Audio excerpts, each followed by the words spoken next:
Hello and welcome to Easy Like a Sunday Morn. I'm your host, Shane Lockwood, and this is episode 26. How awesome is that? Half a year full of episodes. Awesome guys. Thank you for tuning in, and today is August 21st, 2014. I am having computer problems, so if this show is late, I apologise. My computer reset on me a few times today, but hopefully we'll be able to get through this with no problems. Now, it was my birthday last week, and I want to send a special thank you to everybody who posted birthday greetings, sent birthday cards, etc., on Facebook and to my post office box. Thank you very much. And for the phone calls and text messages, thank you very much. That means quite a lot to me. Once again, thank you very much. Thank you once again to everybody who tunes in each and every week to listen to this podcast, and especially to you guys who are listening to for the very first time. You've found this somewhere, or maybe someone's recommended it to you. Please recommend it to people. And you've tuned in and you're listening to this now. That's awesome stuff.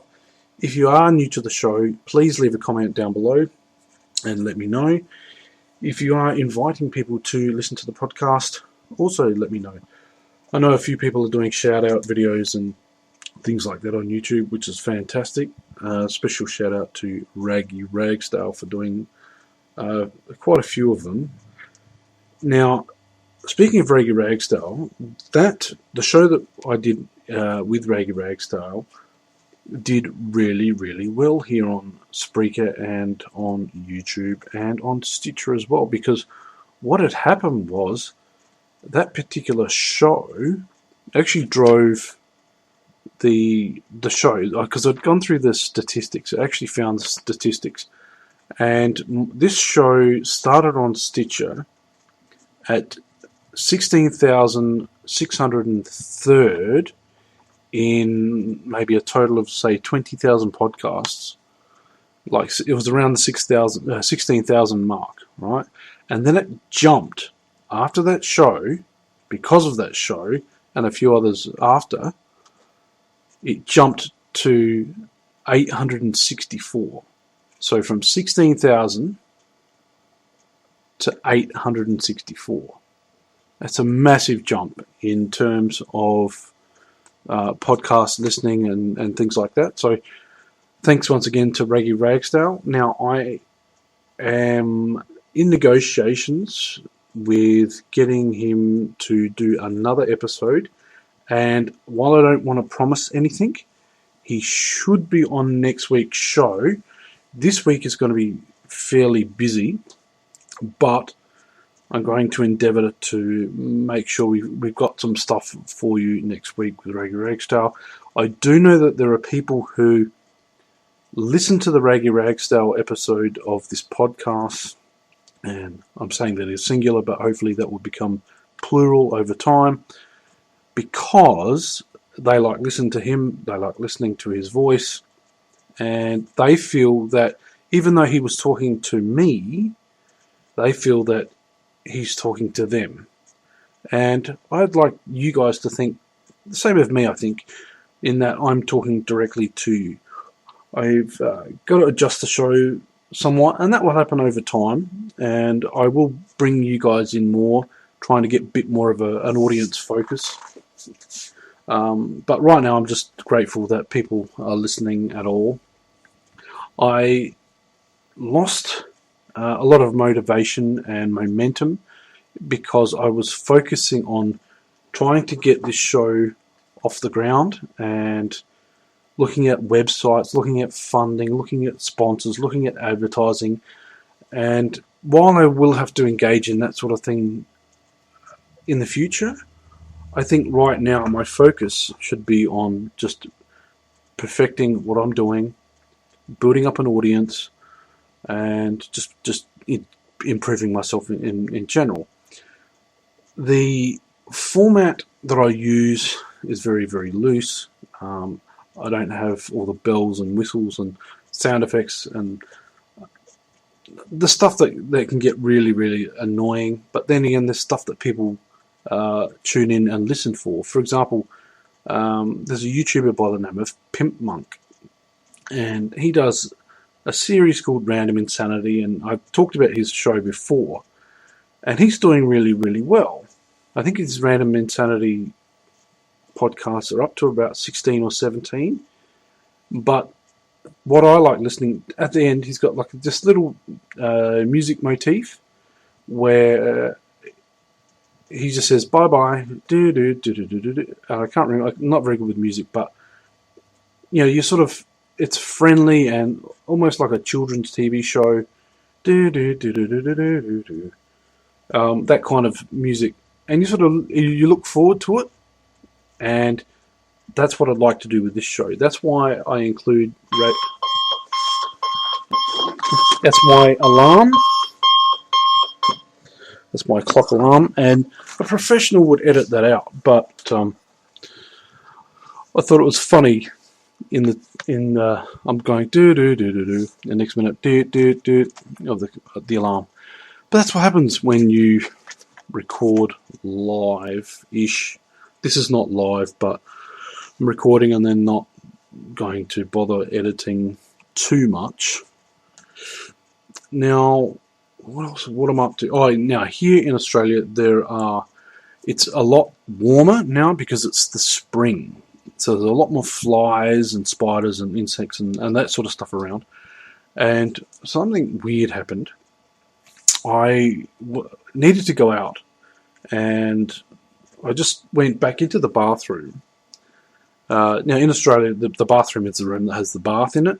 Where I live, there's a laundry that has basically the washing machine, a shower, and the toilet facilities. And it's all in the one room. So I just call it the toilet or the bathroom. I go back in there and I see a couple of blowflies on the wall. Now, a blowfly is a fly in Australia. It's about the size of the first, basically, it's really big. So it'd be the length of, say, the tip of your thumb to the first knuckle. Maybe a little bit shorter than that. But it's big. Probably like 3 times the size of a normal housefly. And there were 2 of them in the bathroom. So I get out the fly spray and stuff, spraying them, and they're flying around, and oh god! And I look up, and I've got a sunlight, which is basically it's a square cut out in the roof, in the ceiling, with like a perspex, like a clear or white perspex plastic lid over the top. And what it does is it keeps the weather out, but lets the natural sunlight in. So I look up, and as these flies are flying up, and there's spider webs and stuff in it, there's a whole heap of these flies, these massive blowflies, flying around on the inside of the sunroof. I'm thinking, geez, how am I supposed to get these flies out of there? And then I thought, well, hang on, did something die in the sunroof? And so I go outside and take a look. No, nothing's dead. Nothing's out of the ordinary. And the blowflies aren't there. They were just sort of hovering around trying to find their way out. And then they've left since. Then I went to a local shop and where I know the people that work there, and there was a handful of just normal sized house flies just sort of flying around, and I thought, it's the change of season. It's the warmer weather coming in and allowing these flies to basically hatch and grow. Because in order for a fly to grow, they've done scientific testing where a fly has to, there has to be, I think it's a total of 200 degrees Celsius. So if it's 10, like say if you have 10 days at 20 degrees Celsius, then they'll be born. And it's just weird science like that. So if you have a hot day, so if you have a few days where it's 30 degrees, the time it takes for them to generate more flies is shortened. So that's why you have a lot more flies on really, really hot days, because they can just reproduce a lot faster. So that's rather gross, and I apologise for that. But just be aware in the warmer months that this is what's going on. Now, I told you about the Stitcher charts. Okay, I wanted to ask you guys a question. What is your inspiration in life, in the terms of like role models? Like, who are your role models in life, and who are your inspirations in life? Who do you look up to, and who do you admire? It could be a millionaire, it could be a sports player, it could be whoever.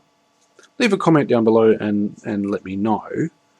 I will often mention a guy by the name of Ice-T, and a few people have said, well, we're not familiar with him. So I thought, okay, well, I'll let you know who he is. He's a rapper turned actor, but he got into a bit of strife because of the Cop Killer stuff. He wrote a song called Cop Killer, and it went all the way up to the Prime Minister of the United States at the time, which was George Herbert Walker Bush, I think, at the time. And the moment he was saying in an interview that the moment that the president mentions your name, people are looking up, people are doing background checks, because the next word out of the president's mouth may be who is he and what do we know about him. So there's people like on the ball all the time, monitoring what the president says and stuff like that. But I had an experience with Ice-T. This is not a lie. How can I put this? I was a big fan of his music back when I was 15 years old. And later on, I can't remember how old I was. It would have been probably about 18, 19 or something like that. It would have been 1992. And he had come to Adelaide for a tour. And he was walking down King William Street. And this was the only day that I hadn't worn an Ice-T t-shirt. Now, I had like 6 of them. So, of course, this is the 7th day, which, of course, is the laundry day. So I was just wearing a regular t-shirt. And I was in the city because I was trying to avoid my father, who was really, really overbearing. I'd just lost my job working where he did. And he was at me and at me and at me to find work. So I was I could do whatever I wanted in the beginning of the day. But as long as I didn't get home before 4 o'clock in the afternoon or something like that, because that's when he was working night shift, and I could avoid my father and stuff like that. Anyway, so I see Ice-T walking down the street, King William Street, and he asked me where Rundle Mall was and stuff like that. So I had an encounter with him and had an autograph and stuff like that. But when you meet an idol in person, very often you get like a really bad opinion of who this guy is and stuff like that. Now, he was racist and homophobic and stuff like that back then. But he started to mellow out, and he's on a show called Law and Order SVU, and you can watch the show. It's still running. I think it's going for like 16, 17 years or something. I don't know what the record is. I think the record is 20 years for Gunsmoke. But the other thing that he mentioned recently, but he'd never mentioned before, was that he was an honours student.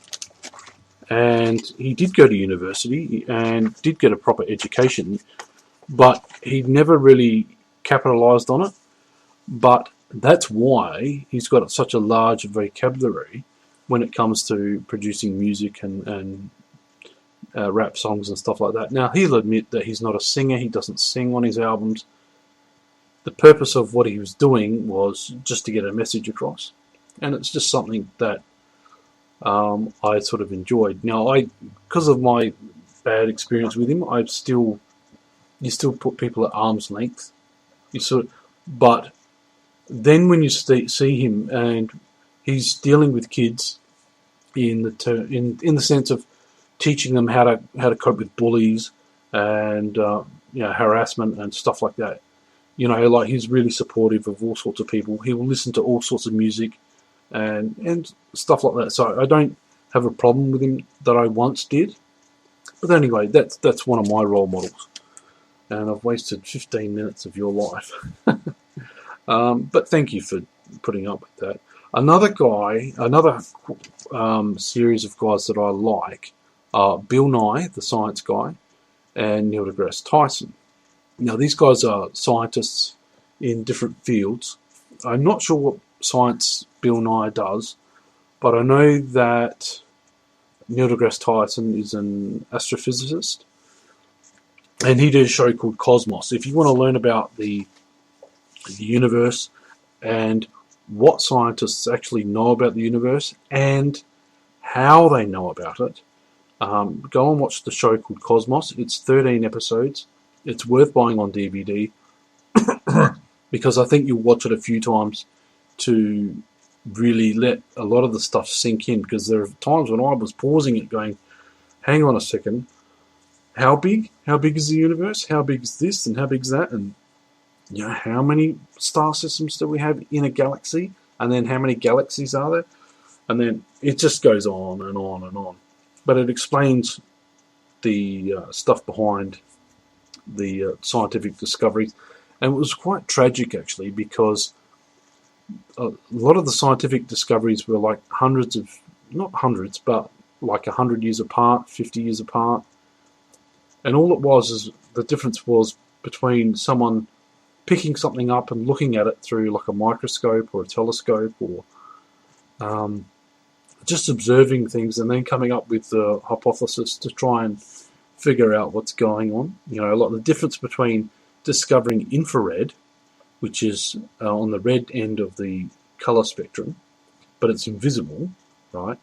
And ultraviolet, which is on the purple end or the blue end of the spectrum, but that's also invisible, is 100 years. There's 100 years between discovering the two different things. And once they discover them, then they can look out at the universe and go, we've missed all this information. But yeah, so that's Neil deGrasse Tyson. Bill Nye the Science Guy he had a show called Bill Nye the Science Guy, but which is aimed at children, but he also has another show called The Eye of Nye, and it's absolutely brilliant. I think it only ran for one season, but it dealt with things like genetically modified foods and stuff like that, and the science behind it all. And what he was trying to do was debunk all the fear that goes with that sort of stuff. You've got people that are trying to claim that genetically modified organisms are poisonous and all this sort of stuff. But all it is, they've taken there's two forms of genetically modifying organisms or food. And they say organisms because it's to do with animals as well. The natural way takes a long way. Say with wheat, for example, or soy, they create a hybrid plant, and then they have to regrow that hybrid plant, and then try and seed it with like a different variation that they want. And it might take 15 years to get an adaptation that they need just in something like wheat. And that's natural not nearly natural selection, that's humans interfering with the natural selection process, but it's got nothing to do with the genes at a genetic DNA level. The second form is where they directly inject the genes from one organism into another. And that's a quite extensive process. It's very risky. They basically blast DNA into from one organism into another and hope that it takes. And if it takes, then they've got like a seed with this other DNA, and then they grow it, and then it's got to be fertile, and then it's got to be successful, and then and so on and so forth. That is not a dangerous process. I think that there's a lot more government scrutiny over GMO foods and organisms than there is with the organic movement. Organic food is very overpriced, and there's no government scrutiny on it. You don't know what pesticides are on it. Now, there's supposed to be no pesticides at all, but you cannot produce organic food on a wide scale, which is why it's so expensive. And there's nothing wrong with GMO foods at all. Now, I've lost what I was going to say in that regard. Yeah, I'll just pause it here for a second. Okay, back again. And what I'm looking at now is a This Week in Science meme that gets posted around. And in one of the pictures, it actually says a study of more than 1 billion animals found no evidence that GMOs are harmful. And of course, that will upset a lot of people. But that's real science. That's peer review at its best. Peer review is where you've got like millions of scientists double checking information over and over and over again. So if a scientist says something, they've got to back it up. They've got to have the studies behind it. They've got to have the peer review behind it, and so on and so on. But you can imagine like millions upon millions of scientists just double checking any particular claim, and a scientist, if they get it wrong, they've got to admit that they're wrong. They've got to say, oh, look, I made a mistake, and move on from the mistake. What I might do is just read the rest of them. Scientists discover a new species of dinosaur that has a bizarrely large nose. Let's see. A new study suggests chimps are inherently violent. So stay away from the chimps, people. Modern Europeans are descended from 3 groups of ancient humans. Interesting to know. Scientists found that introducing the FOXP2 gene to mice speeds up their learning. See, that's GMO. That's where they've taken the gene from somewhere and injected it into mice and bred those new mice with that gene, and then they've tested the mice and found them to be smarter. So that's where you get genetic engineering, and that's where people get a bit scared and things like that. But most of the foods that we eat have been genetically modified in the old-fashioned way. That is where you select by just purchase power, right? For example, carrots are orange, right? Why are they orange? They're orange because a king once, there was a guy who wanted to impress a king.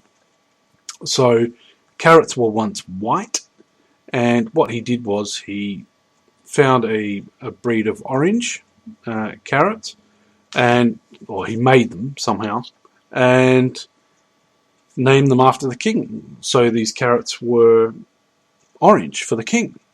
And of course, these things, because they were so highly prized, therefore so expensive, the guy was making a huge profit by selling these orange carrots because of the demand, because the king would only eat orange carrots.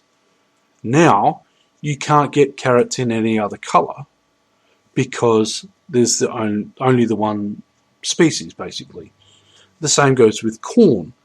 Corn, when you buy corn, you expect every single kernel on a corn cob to be that golden yellow colour. Now, you look at maize and corn, and it can be red, it can be, or, have like individual corn cobs might be different colours. Now, as a consumer, you probably go, oh, this is a bit dodgy. Is there something wrong with this corn kernel? No, there used to be hundreds of species of corn. What's happened is as consumers go, oh, no, I only want to eat that. then you get marketed to what you purchase. So what doesn't survive in the marketplace doesn't survive in the marketplace, and therefore it doesn't get sold, and it just either dies off or it gets lost to time. What else is this? Astronomers discovered a supermassive black hole in a tiny galaxy. That's interesting. Schizophrenia was revealed to, in fact, be 8 genetically distinct disorders. Wow, there you go. But the other thing, what was it? Was it about galaxies? I can't remember what it was. Oh, Stonehenge. They discovered that Stonehenge had a whole heap of other buildings and things around it, and it was like a human settlement, but that they still and each of the stones, because there's a whole heap of stones and things. Stonehenge was a proper full circle. The stones had fallen over and were flattened and became buried over time. So they've used like seismographic equipment to find all this stuff, and yeah, they just learned a whole heap of stuff. But those stones, they worked out if they lifted those stones up, they would still have the same sort of astrological benefit to aligning with different star systems and things like that. I think I talked about Reggie Ragsdale wanting to come back on the show, which is great. He's more than welcome. I will attempt to get him back. We'll just sort that out. It might take a bit of negotiating. And that's what I wanted to say about the genetically modified stuff. They've found... that's right. They found a strain of rice. They developed a strain of rice called golden rice, and you can look this up. What it does is it produces... allows the human body to produce vitamin A. And you think, yeah, well, big deal. What's the big deal with vitamin A, vitamin D, and so on and stuff, so forth. Vitamin A is very important for your vision and other things like that. Now, you don't need more vitamins and minerals and supplements and all this sort of stuff. Eat a balanced diet, you'll be fine. The problem is that in some parts of the world, they are getting malnourished, right? They just don't have the nutrients, they don't have the access to the vegetables and all that sort of stuff.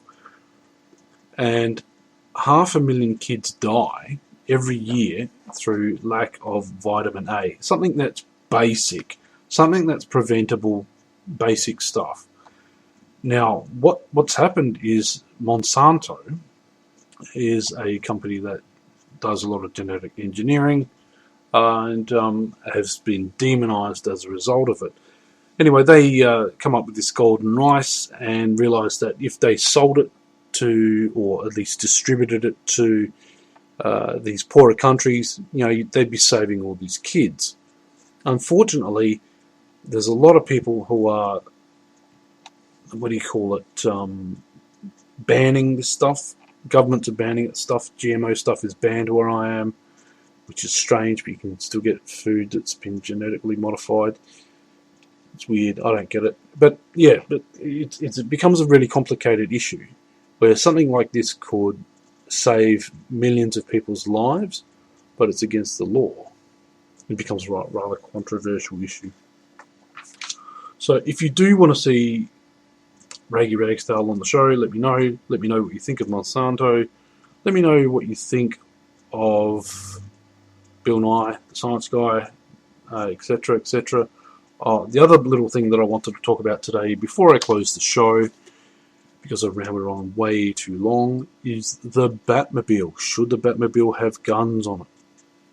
And I think what they've done with the Batmobile, the new one, is they've gone back to the Dark Knight Returns comic by Frank Miller and used that design.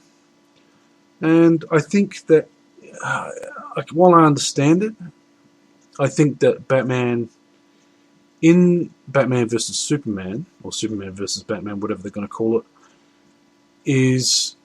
could be at any stage in Batman's life, any stage in Superman's life, and the Batmobile could have been sleek and sexy and stuff like that, rather than the little tank that it is now. Anyway, that's it for another show. Thank you once again for tuning in. I will hopefully have some more stuff next week, hopefully with an interview with Raggy Ragsdale. No promises, but we'll endeavour to do that. This week I have to catch up with my mother and my sister, who's flying in from Melbourne. Today I've got an appointment. Tomorrow I have to do some stuff. Jeez. So I think Wednesday I've got off. But we'll see what happens there. If you enjoyed the show, please click like. Click like once. There's a few people clicking like more than once and causing a bit of drama. Click like, subscribe, etc. Please add this show to your favourite podcast application. Eventually I will have a podcast app. However, in doing some research, I've found that I would have to charge, I think, $2 or $3, like $2.99 or something like that. That's out of my hands. That's what the companies that make these things charge. With the app, I think there's a whole heap of podcasts. There's a whole heap of photos and all that sort of stuff. And I'm going to possibly set up an Instagram and get be a little bit more interactive with this podcast itself. I'm trying to steer away from the stuff that I would normally do on YouTube, but that's the way it goes. If you want to let me know that you've listened to the show, then what you would do is, because I've just remembered, is you'd use the code word. Oh, okay, I can keep talking. The code word for today is pancake. Okay, pancake, Pancake, and I hope you don't mind going a little bit longer. What I've done is I actually found, by accident, a company called Greens, GREEN''S, Greens, and they make pancakes, and they've got Australia's #1 pancake shake. And on the little sticker there, it says, "Easy like Sundays." Wow. So, they've got no artificial colours or flavours, so maybe pick them up. Unofficial sponsor. They don't know about me. I've just discovered them. And, yeah. And you can find more about them. There was a website somewhere. greensbaking.com.au. GREENSBAKING.com.au, and maybe order some of their products. And look for the logo. Maybe I'll find that. Might cut it out and put it on the YouTube page, actually. But anyway, 33 minutes in. Like I said to you before, if you have listened to this far, please use the code word down below in whichever social media app, whatever that you listen to the show on, whether it's YouTube, Stitcher, Spreaker, TuneIn, or iTunes, and I will see it. If you have Twitter, please send me a tweet on @SHAIDO on Twitter, or send me an email at shane_lockwood@hotmail.com, and let me know you've watched the show. Thank you once again for tuning in, and I'll have some more interactive stuff. I'll ask you guys a whole lot more questions next time, and that's all from me today. I hope that you had a fantastic and easy Sunday morning, and that the rest of your week is as easy as the Sunday morning. That's all for me today, and I've got to go. Bye for now.